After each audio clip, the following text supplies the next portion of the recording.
This is What School Didn't Teach Me, a podcast meant to build community on all the things school doesn't prepare you for. Hi, I'm your host, Jasmine Kiamber, and class is in session. Hey, classmates, y'all already know what time it is. It's your host, Jasmine Kiamber, and class is in session.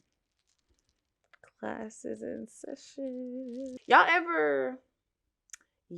ever give somebody some advice and you be like, dang, that was for me. Like, that was lucky for me. That's exactly how I feel about today's episode.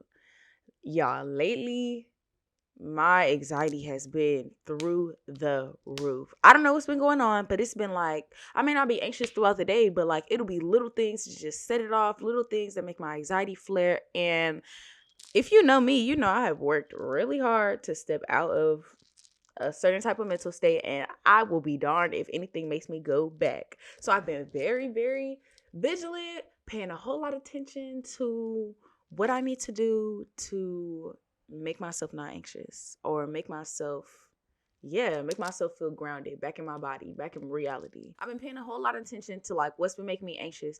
And y'all, you really got to practice what you preach, because lately I have found myself on social media a whole lot more. I have found myself on my phone a lot more. And that I feel like has been a big source of my anxiety, or a big contribution towards my flare-ups. And I was just I wasn't watching a sermon, but I was on TikTok, and a sermon by Robert Madu came on. I don't know the name of the sermon. I wish I did, because I got to go back and watch it. But he was like, whatever you bow to is your addiction. And, you know, an addiction is essentially an idol. Like, we're not supposed to have those. He was like, whatever you bow to is your addiction. Whatever you easily bow to is your addiction. Whether you are shopping all the time and you're ready to spend your money all the time, whether you are like overeating, you give yourself a snack anytime you want a snack, like whether you are on your phone all the time, anytime you get a text, anytime you get some kind of notification, anytime you have any kind of downtime, you're on your phone. And when he said that, I was literally on TikTok. I was like, oh, bet. You're talking to me like you're in my house. So I have had to hold myself accountable to like being on my phone, being on social media, like really monitoring that intake. A common symptom, I'm like, let me get back to the point. A common symptom of anxiety is like overthinking. Like, it's a spiraling of thoughts. And that's what I feel like I've been suffering from lately. And I know a lot of people go through the same thing. So today, I wanted to bring 3 things you can do to help overthinking. This episode does not have a name yet. This podcast is not a how-to. This podcast is not a how-to, so the title of the episode will not be 3 things to do to stop overthinking. But that's essentially what I want to give y'all today. And we'll come up with the name of the episode later. So if you're like me, my brain never turns off. Like, it's rare that I'm thinking about absolutely nothing. It's rare that my brain is just quiet. A lot of times somebody is in there talking, like there's some type of noise going on. There's some type of voice that's talking, like whether I have a song in my head or I'm replaying a memory in my head or like something, you know, when they say like there are multiple tabs open in my brain. Yeah, that's how it goes. And it's easy for me to be overwhelmed, or at least as of late, it's been easy for me to be overwhelmed by like one small put off or one inconvenience. It's like, okay, like now the whole plan is awry. And my brain just keeps going like that. Yeah, like I used to be, I'm coming out of it, but I used to be a very like thoroughly planned person. So when plans didn't go the way that they should, or when something was maybe out of place, it really sent me down a spiral. And I've been noticing that part kind of like flare up a little bit. Like in the past couple of years, I've done very good about like going with the flow, like working with adversity, whatever. But lately, small things just, and I know that's nothing but the work of the devil, and I know that certain things are just there to strengthen me and build me up. But if your brain is similar, then the first thing I want you to start doing is breaking your problems up. Like, Our brain can spiral. One plus one equals two. Two plus two equals four. Four plus four somehow ends up equaling 10. Like at some point, you have to let your brain stop. You have to let your brain stop. You got to take your problems one at a time. Like if there's a conflict that is starting your overthinking, I'm trying to give an example. Like, say you have 5 assignments due and a party to go to. You got 3 days to do 5 assignments and figure out if you go into the party. You overthinking. If I don't go to the party, then my friend's not going to want to hang out with me anymore. If I don't do my assignments, then I'm not going to pass my classes. And if I don't pass my classes, then I ain't going to graduate. If I don't graduate, I'm going to be a bum on the street asking for change. See how quickly that just spiraled? Like, when did you go from college to being a bum on the street? When how do we get there? You know what I'm saying? At some point, you have to stop and you got to break your problems up. First things first, what are your assignments? Rank them hardest to easiest. You know what I'm saying? Rank them hardest to easiest. You got 3 days. 3 days is enough time to finish 3 assignments. I'm just saying, break, even if you have to work on each assignment for 30 minutes or you got to work on one assignment a day, like what you want can be done. Even if you got to buddy up with somebody to get some things done, because you'll get distracted by yourself. Like, break your problems up. Find solutions for your smaller problems. It's so much easier to look at issues are so much easier to tackle when they don't look so big. When they're not as big, they're not as intimidating. And it's easier for you to get things done when you focus on one thing at a time. Don't think about how you got to finish 3 assignments in 3 days, 5 assignments in 3 days. Think about how you got to work on each assignment for 30 minutes in 3 days. And then by the end of the third day, you have a party to go to. Like, and you will be surprised how your body responds to that. Like, you will be working on your assignment for 30 minutes and be like, I'm really in the groove of this. I really understand this. Like, this is not as hard as I thought it was going to be. I'm finishing this quicker than I thought. And you give yourself 45 minutes. Maybe you give yourself an hour. Boom, the assignment is done. Take a little nap, work on the next thing. You know what I'm saying? Like, what you want can be done, but you're thinking about your problem. Like, your problems are not as big as you think. Problems are big. I'm not dismissing anybody's anything. Problems are big. Problems are real. Like, they're real issues. But it's not bigger than you. Your problems are not bigger than you. That's it. You just got to break your problems down.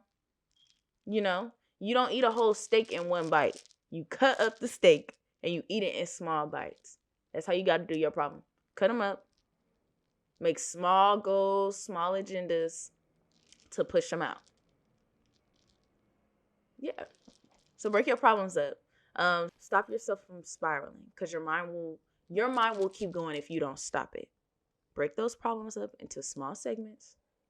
Finish those small goals. And then next thing you know, you're done. And you'll be surprised that you even did it. You'll be wondering how you did it. People will be looking at you like, how did you do it? Because you broke your problems up. The next thing that I have to remind myself to do when I'm overthinking, after I stop my thoughts and after I take things piece by piece, I like to dissect my thoughts. I like to break my thoughts down. Yes, in like small goals, but also like assessing myself. What am I really thinking? Why am I overthinking? What is the root thought behind this? What am I really feeling? Like, what is flaring up my anxiety? What is flaring up all of these thoughts? Like, what is the root of my issue? Like, if I'm struggling with perfectionism, I'm worried that this won't be right and I want this to be perfect and this may not be to the standard. Well, what is the standard? Is the standard based on what you want, or is it based on something that somebody else said? Something that somebody else wants or expects? Like, what is the root issue? Is it the way that you feel, or is it an external thing? Is it something somebody said? Is it based on a past experience? Is it based on like a lack of comfort? Like, what are you really feeling? Taking the time to like sit in my body and take a deep breath and ground myself to figure out, like, what am I feeling? Am I feeling tired and that's what's making me have a problem? Am I feeling nervous to present something to somebody because I want them to love it? Is that the problem? Like, do I not feel like I have the experience to complete this activity? Is that the problem? Is it a new thing and I'm scared to do something new because I don't want to feel like, what is causing me to spiral? What is causing me to question my abilities? What is causing me to be so detail oriented? What is causing me to freeze and to just not complete the activity at all? What is it? What's stopping me? Asking myself, what am I feeling and where are these thoughts coming from, does wonders for me. Because once I know the root of the issue, I can actually dissect it. I can actually start like reassuring myself and affirming myself and giving myself what I need to soothe that anxiety and stop that overthinking. Like maybe I just need to hear that what I'm giving is enough. If I'm afraid to present something to someone because I want it to be perfect, then I just need to remind myself that when I put my best foot forward, it is perfect. And that's more than enough. Maybe I'm afraid to not go to this party because I'm afraid I'm going to experience FOMO. Well, that's the time for me to remind myself of all the things that I've already done, remind myself of how much fun I've had, and remind myself of the pros and cons of going to whatever party. Like, once you break your thoughts down, once you can really identify where your thoughts and feelings are coming from, you can start giving yourself the reassurance you need to let that thought pass. Or at least that's what I like to do. Number 3, ask for the help you need.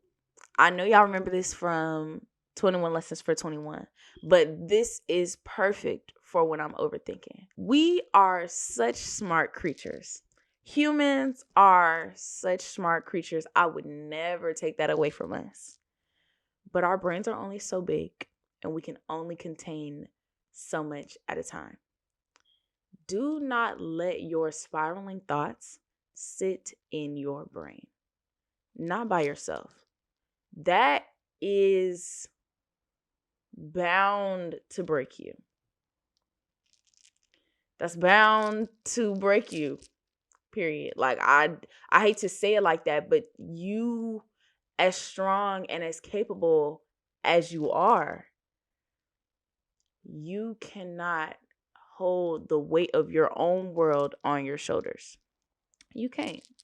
You can't. So ask for the help you need. And I'm not even talking about therapy. Like I'm for once, I'm not talking about therapy. I'm talking about reaching out to a friend, praying, like getting the thoughts that are in your mind out of your mind. Like getting the thoughts from up here to out of your mouth. Find somebody who can listen to your thoughts. Do not let yourself spiral in silence. Don't. Like, you don't deserve to suffer in silence. You don't deserve to keep all those thoughts to yourself because they are not helpful. If you need it, let somebody else reassure you. Let somebody else just listen to the thoughts that you have so that you can get them out of your brain. That's why we emphasize journaling so much, so that you can get what's going on out of your brain and onto a sheet of paper. Like, you need an outlet to get these thoughts out. Ask for the help you need, even if it's just for somebody to listen. Like, I suggest that you pray first. Let God be the first one you come to. And that has been something that I have had to start doing recently. Really being intentional about going to God with small things. Like, God doesn't just want to hear about my problems. Of course, he wants to hear about my problems, but that's not the only thing he wants to hear about. He wants to hear about my thoughts. He wants to hear about my day. If I have some concerns, he wants me to talk to him, not just when my world is falling apart, but when I have minor concerns too. I actually was recently just talking to my best friend about this. I saw this post on Instagram where this woman was saying, she has not because she asked not. And like the small things that we want done, like minor small things that we would not think to ask God about, If you ask him about it, he will reassure you. He will put the things in place, the things that you need. This is just as an example. But I was literally walking in Target yesterday and I was like, man, I should have gotten a basket. And I literally looked to my left and it was a basket. Like the basket, it was a little hand basket. That's all I needed. I literally looked to my left and there was a hand basket. And I was like, man, we have not because we ask not. Ask and you shall receive. When I come to God with my small problems, I literally feel better. Like when I say, Lord, my brain is full, I'm overwhelmed. Here are my thoughts. Like literally taking the weight, putting it at his feet. Like I feel better. I feel better. So let God be the first one you come to. But God advises us to have wise counsel. Sometimes the Lord will put it on your heart to reach out to somebody about your problems. Do not ignore that feeling. If you have the concern of being a burden, know that you are not a burden. And you probably don't reach out enough because you think that you are a burden. No. Utilize the people that are around you. Not in a I'm about to use you way, but y'all know what I'm saying. Utilize the people that you have around you. Otherwise, they just dead weight. If your friends cannot be good friends to you, they are dead weight. And you would be foolish not to utilize them the way that friends should be there for each other. So, sometimes God will put it on your heart to reach out to somebody about these issues. Sometimes you need reassurance from a friend. Like sometimes you need a message to come from a certain person so that you can receive it. You know, when your mom gives you advice and then you hear that advice from like an auntie or from a random lady off the street, and it's like, man, maybe I should do this. Yeah. Sometimes you just need the message to come from a certain person for you to grasp and understand it, for you to stop spiraling. Like that person might have just the right thing to say to reassure you, or they might be just the right ear to make you feel comfortable. So if you're getting the pull, like go to God first, but if you're getting the pull to reach out to somebody, if you feel like, man, I'm still unsettled, reach out. Don't suffer in silence. Final thing, and then I'm out. If you have a habit of being alone and isolating yourself, or if you think that you have nobody to talk to, put yourself to the test. Step outside of your comfort zone. Reach out to your friends. Take the time to not isolate. Put your people to the test. Trust people for once. And see how you will be rewarded. Like, see how that makes you feel. Second year of college, I was really going through it. Like, my mental was just in the garbage. And nobody knew that because I wasn't as vocal about, like, I still get used to being vocal about my mental health and my mental state. Just letting the people around me know what's really going on with me. But my mental health was in the trash, and I was literally like in my room like a little hermit. Like in my room, literally only came out to eat, ate, went back to the room, wake up, get out the room to eat, go back to the room, and then maybe get out the room to eat again. That's it. Other than that, I'm in my room doing homework, watching TV, isolating. That's it. And at some point I had to realize like that's it. It was me and my thoughts. And my thoughts were not good thoughts. Like and because I was not reaching out to anybody, I just let my thoughts spiral. I just sat in the pool of my own negative thoughts. And at some point, I had to remember the work that I had already done to pull myself out of a negative space. And I had to remember that I didn't want to go back to a negative space. Like I got to find peace of mind. Like I need I need to make a change. So instead of doing what I usually do and isolating and hermiting myself and closing people out, I made the conscious effort to reach out to my friends and be like, hey, like, you know, I need a game night. Like, I need us to get together. I need us to spend time. I need to do something that's not sitting in my room and filling myself with negative thoughts. And when I tell y'all, those game nights literally turned my mental. Like, they made me feel so much better, to the point where it was like every other night, me and my friends will have a game night. And I believe we were all going through things. We all needed that quality time. We all were gaining something from spending time with one another and doing nothing but playing games and listening to music, and talking about each other. That literally did wonders for my mental. That literally pulled me out of a dark place, to the point where I was gaining energy that I didn't even know I had. I was gaining energy that wasn't there before. I was picking up positive thoughts again. Like, I was setting myself back up for mental success, making the first step towards opening up and making a conscious decision to interrupt my thoughts from overthinking, like to stop soaking in my sad thoughts and to be around other people, be around wise counsel, be around like-minded people who could fill me with what I needed to be filled with, gave me the energy to, it sparked all of these other mental wellness tips that I had been seeing but hadn't been putting in practice, like affirmations, like planning my day out instead of going with the flow, like filling myself with the word and letting sermons play even if I wasn't in the room, because I want the room to be filled with the spirit when I walk in. Like, being more cautious about